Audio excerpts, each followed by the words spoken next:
Sir Topham Hatt sat in his office listening to the noise outside. The passengers were angry. The station master came in. "There's trouble in the shed, sir. Henry is sulking. There's no train, and the passengers are saying this is a bad railway." "Indeed," said Sir Topham Hatt, "we cannot allow that."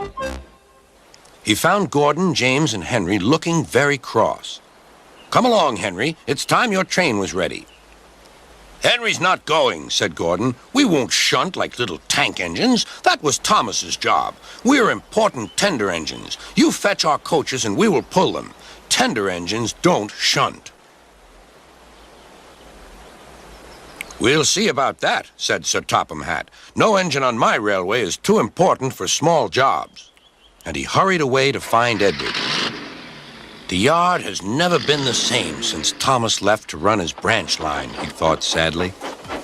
Edward was shunting. "Leave those freight cars, please, Edward," said Sir Topham Hatt. "I want you to push coaches for me in the yard."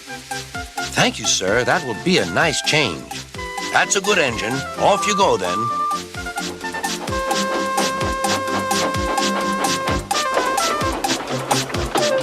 So Edward found coaches for the 3 engines, and that day the trains ran as usual.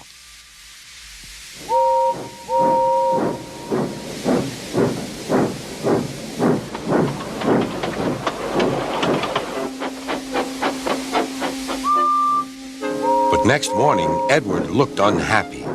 Gordon came clanking past, hissing rudely. "Bless me," said Sir Topham Hatt. "What a noise!" "They all hiss me, sir," answered Edward. "They say tender engines don't shunt, and last night they said I have gray wheels. I haven't, have I, sir?" "No, Edward, you have nice blue ones, and I'm proud of you. Tender engines do shunt, but all the same, we do need another tank engine here." He went to a workshop, and they showed him all sorts of engines.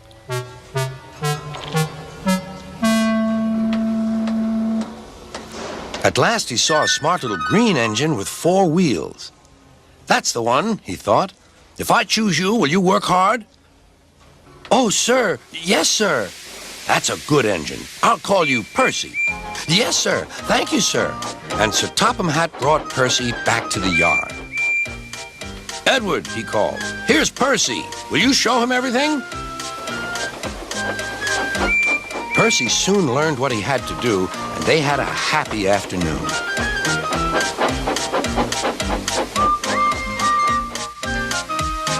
Then Henry came by, hissing as usual. "Wheesh!" went Percy. Henry jumped and ran back to the shed. "How beautifully you wheeshed him," laughed Edward. "I can't wheesh like that." "Oh," said Percy, "that's nothing. You should hear them in the workshop. You have to wheesh loudly to make yourself heard." Next morning, Thomas arrived. "Sir Topham Hatt sent for me. I expect he wants help," he said to Edward. "Shh, shh, here he comes," replied Edward. "Well done, Thomas. You've been quick. Listen, Henry, Gordon, and James are sulking. They say they won't shunt like little tank engines. So I have shut them up, and I want you both to run the line for a while." "Little tank engines indeed," snorted Thomas. "We'll show them." "And Percy will help too." "Oh, sir. Yes, sir. Please, sir," answered Percy. Edward and Thomas worked the main line, greeting each other as they passed by. Percy puffed along the branch line. Thomas was anxious about Annie and Clarabelle, but both driver and conductor promised to take care of them. There were fewer trains, but the passengers didn't mind. They knew the 3 other engines were having a lesson. Gordon, James, and Henry were cold, lonely, and miserable. They wished now they hadn't been so silly.